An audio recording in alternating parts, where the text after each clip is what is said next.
अब 90 से पहले वाला तो है नहीं बात, वो आप भी जान रहे हैं। वो तो हमको भी न देखे और जहाँ जहाँ नहीं नहीं इतना नहीं, हम जागरूक व्यक्ति थे। हम सामाजिक रूप से और राजनीतिक रूप से भले क्रिकेट खेलते हों, दिल्ली में रहते हों, लेकिन जानकारी हम पूरी रखते थे, ऐसी बात नहीं है। और लोग इतिहास पढ़ते भी हैं, हम लोग भी जानते हैं कि क्या माहौल पहले था और अब में बड़ी तब्दीली आई है। लेकिन इस चीज़ को तो प्रशासन में जो लोग हैं उनको देखना चाहिए कि इस तरह का, और साथ ही साथ जो समाज में जो लोग रहते हैं उनको भी अपने विचार में बदलाव लाने की जरूरत है। और ये बिहार में तो काफी कम है ऐसा मैटर, लेकिन और बीजेपी शासित राज्यों में आप जहाँ चले जाएं वहाँ क्या हाल है आप देख लीजिए, चाहे मध्य प्रदेश हो, चाहे उत्तर प्रदेश हो, चाहे राजस्थान हो, वहाँ तो पुलिस का ही यूपी में जो है क्रिमिनलाइजेशन कर दिया है। तो हमेशा नजर है। हम लोगों का सामाजिक न्याय का सोच विचारधारा है भाई, बैक बेंचर जो है वो मेन स्ट्रीम में है।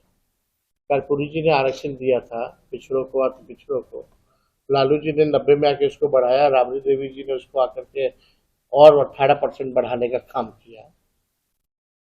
हम लोग जब आए तो उसको 65% ले गए। इसमें नजर की क्या बात है? और न्याय तो होना ही चाहिए।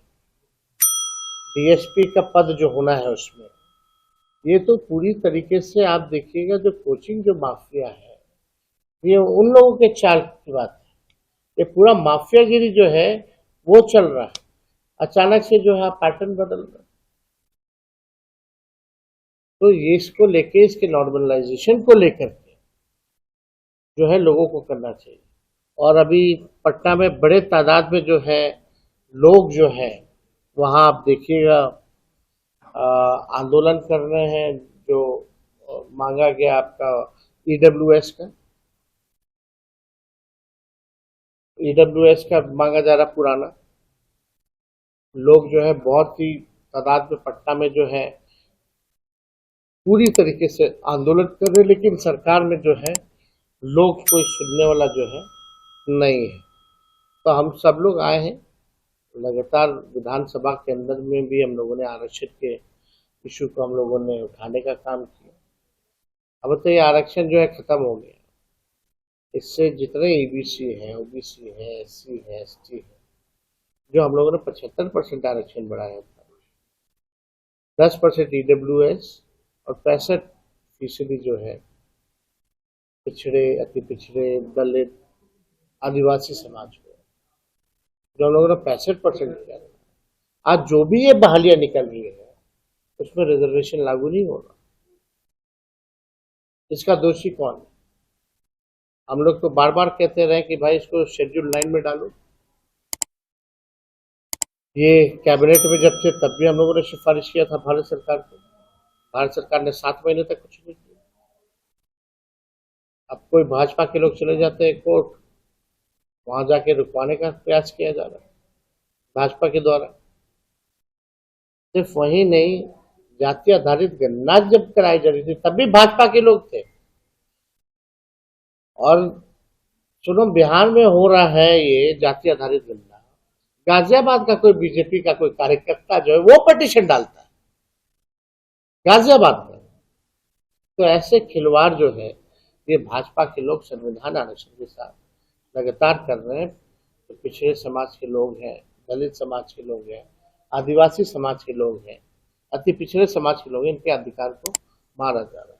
तो इसलिए हम लोग जो है दौर जो चल रहा है सरकार का, आखिर में इसका क्या सरकार का संदेश देना चाहती है गुरुओं को? आप एक बात समझ लीजिए, बिहार में कोई सरकार नाम की चीज नहीं।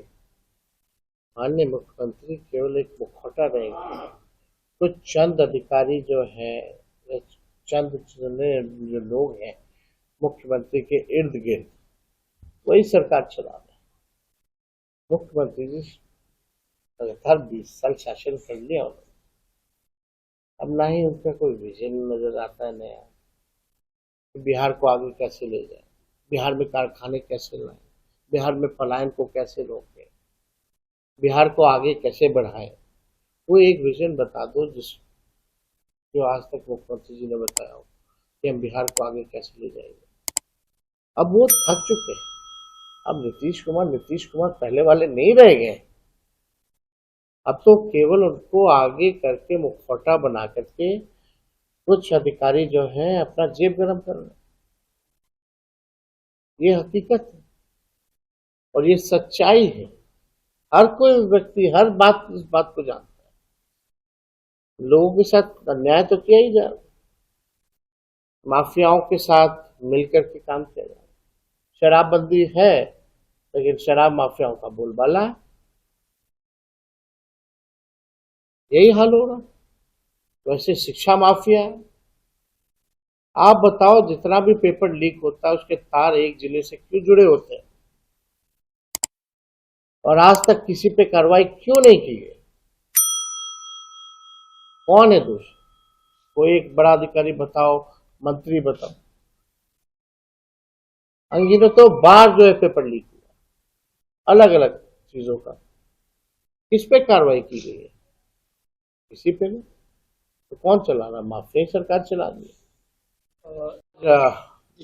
मुंगेर जिले में हम लोगों की कार्यकर्ता संवाद सदर्शन कार्यक्रम में हम लोग यहाँ आए हैं और उद्देश्य ये है कि पार्टी के जो जमीनी वर्कर जो हैं, पंचायत अध्यक्ष हैं, ब्लॉक अध्यक्ष हैं या संगठन के जो हमारे महत्वपूर्ण कार्यकर्ता हैं, उनसे जो है हम लोग फीडबैक लें, उनसे हम लोग संवाद करें ताकि और पार्टी संगठन को मजबूत कैसे किया जाए, इसका विस्तार कैसे किया जाए।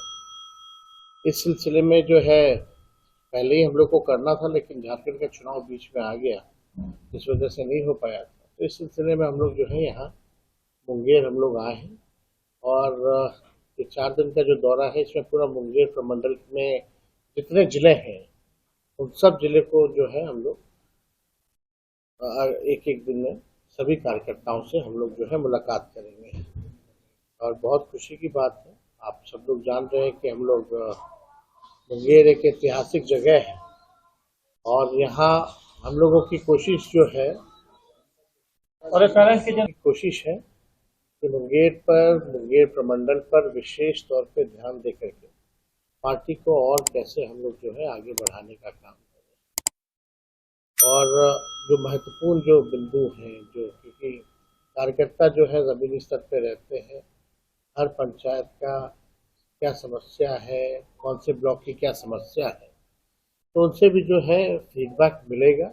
उस हिसाब से आने वाले चुनाव में उसको जो हम लोग जो करेंगे मैनिफेस्टो या घोषणा पत्र, तो उसमें भी इंक्लूड जो है अलग से जो ज़रूरत की चीज़ें हैं वो हम लोग करेंगे। पूरे बिहार में लोग परेशान हैं बिजली के बिल से, स्मार्ट मीटर से। हम लोग बार बार कहें स्मार्ट मीटर नहीं, स्मार्ट शीटर है। और जो सर्वे जो कराया जा रहा है ज़मीन का, इससे लोग बहुत परेशान हैं।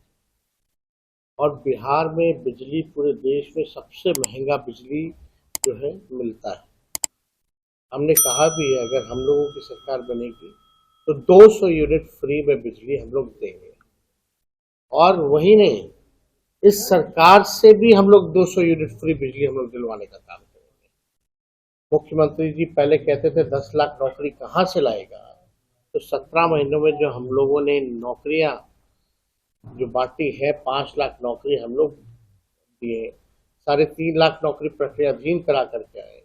नियोजित शिक्षकों को राजकीय कर्मी का दर्जा 4.5 लाख लोगों को हम लोगों की सरकार ने दिया।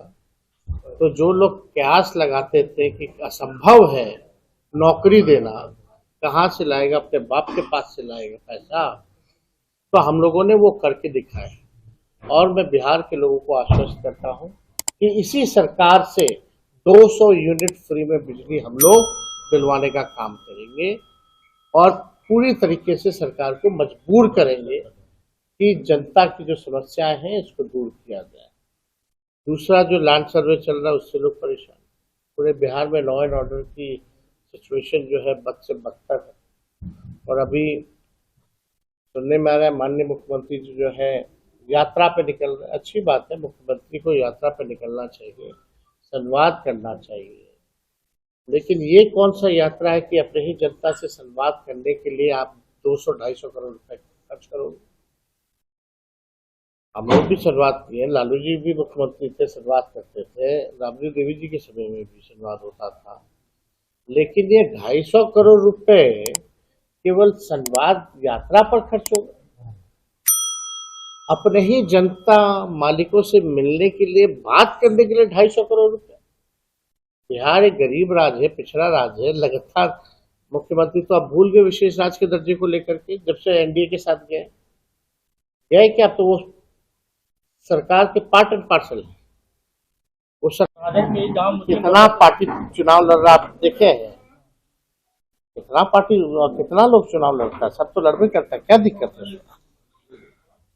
विशेष राज्य का दर्जा। लेकिन गरीब राज्य है, फिर भी बाढ़ के लिए पैसा नहीं केंद्र सरकार के पास, लेकिन मुख्यमंत्री जी केवल संवाद करेंगे, इसके लिए जो है 250 करोड़ रुपए खर्च होगा।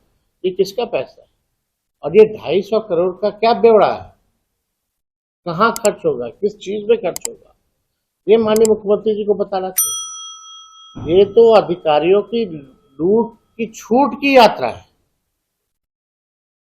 और ऐसा यात्रा, मान लीजिए हम मुंगेर आए हैं तो हर जिले मुख्यमंत्री नहीं जाएंगे, मुख्यमंत्री जी 3 जिलों का एक जिले में बैठ के करेंगे। अब आप बताओ कितना संभव है कि मुंगेर भी बैठ जाए, बेगूसराय भी बैठ जाए, खगड़िया के लोग भी आएंगे मुंगेर में। 3 जिलों के लोगों से संवाद माननीय मुख्यमंत्री जी 1-2 घंटे में कर लेंगे क्या? ये कौन सा संवाद है? उसके लिए 250 करोड़ रुपए खर्च। ये प्रश्न उठता है। हम मना नहीं कर रहे, मुख्यमंत्री जाए, मिले, बात करें, लेकिन ये जनता का पैसा है, जनता जानना चाहता है, विपक्ष भी जानना चाहता है कि आप 3 जिले में जाइएगा, क्या एक जिले में जाकर के 3 जिले का आप पूरा कीजिएगा, तो आप 1-2 घंटे में तीनों जिलों के लोगों से संवाद भी कर लोगे और समस्या का भी समाधान कर दोगे क्या? आप लोग सब लोग जानते हैं आईपीआरडी के जरिए जो है मुख्यमंत्री का पटना में जनता दरबार चलता था, लाइव मना कर दिया गया, लाइव नहीं होगा। वो मना क्या कर दिया गया, जनता दरबार ही बंद कर दिया गया, क्योंकि उसमें लाइव आता था कि एक ही व्यक्ति 4 बार 5 बार जनता दरबार में पहुंचा, लेकिन उस समस्या का समाधान नहीं हो पाया। कई बार ऐसे कितने व्यक्ति हैं जो जनता दरबार में गए, 1 बार नहीं 5 बार गए, लेकिन कोई समाधान नहीं हो पाया। तो क्या माननीय मुख्यमंत्री जी एक जिले में बैठ के 3 जिले के लोगों से संवाद कर लेंगे, उनकी समस्या सुन लेंगे, क्या उनकी समस्या का समाधान कर देंगे? ये बड़ा प्रश्न चिन्ह जो है उठता है। तो आगे तो हम लोग बहुत कुछ, समय आने पे हम लोग चुनाव है, आने वाला है नवंबर में, जो शेड्यूल्ड है अक्टूबर नवंबर, लेकिन हम लोग क्या क्या करेंगे सरकार में आने के बाद, ये हम लोग बना के रखे हैं और भी बना रहे हैं। समय आने पे हम लोग बताएंगे कि हम लोग क्या क्या करेंगे बिहार को आगे बढ़ाने के लिए, बिहार के लोगों की तरक्की कैसे हो, विकसित राज्यों में बिहार कैसे गिना जाए। जो हम लोगों का विजन है, जो रोड मैप है, उसको हम लोग आगे चल के जो बताएंगे। आप देखिए, हम लोगों ने विज्ञापन जारी किया नौकरियों का, लोगों ने फॉर्म भरा, लोगों ने परीक्षा दिया, रिजल्ट आया और हाथ में नियुक्ति पत्र केवल 3 महीने के अंदर मिल गया, बिना पेपर लीक हुए। हमारे आने से पहले सरकार में पेपर लीक होता था, हमारे जाने के बाद जो है पेपर लीक हुआ। कई एक आध उदाहरण नहीं, नीट का मामला हो, सीएचओ का भी मामला, जो हेल्थ डिपार्टमेंट 2000 पद को लेकर के सारा मेरा ही किया हुआ है, सीएचओ पद का सृजन, बल्कि पब्लिक हेल्थ कैडर लाए हैं, 1.5 लाख वैकेंसी हम कर दिए हैं। कैबिनेट में माननीय मुख्यमंत्री जी ने बोला कि इसको अभी मत लाइए, इसको बाद में लाइएगा, अभी शिक्षक लोग का हुआ है, तो वो कब भरा जाएगा? और जब लोगों की भरने की बात आती है तो 2000 जो है पद है इसमें सीएचओ का, पेपर लीक हो जाता है। ये तो अद्भुत है, ये क्या हो रहा है? लोग परेशान है। अभी देखिएगा 17वें जो बीपीएससी परीक्षा को लेकर के आयोग कभी भी चुप्पी साधी हुई, और हमको जो नॉर्मलाइजेशन जो करना चाहिए आयोग को, बीपीएससी को, ये अभी तक क्लियर नहीं है। और 10 दिन परीक्षा का शेष रह गया, तो इसमें तो 3 सेट का जो विवादित जो पैटर्न है, इस पर जो है अपनी राय को स्पष्ट जो है बीपीएससी को करना चाहिए। लोग परेशान हैं, आंदोलन कर रहे हैं। आप जितना उपचुनाव आप देखिएगा, उपचुनाव का रिजल्ट और मेन चुनाव का रिजल्ट में भारी अंतर रहता है।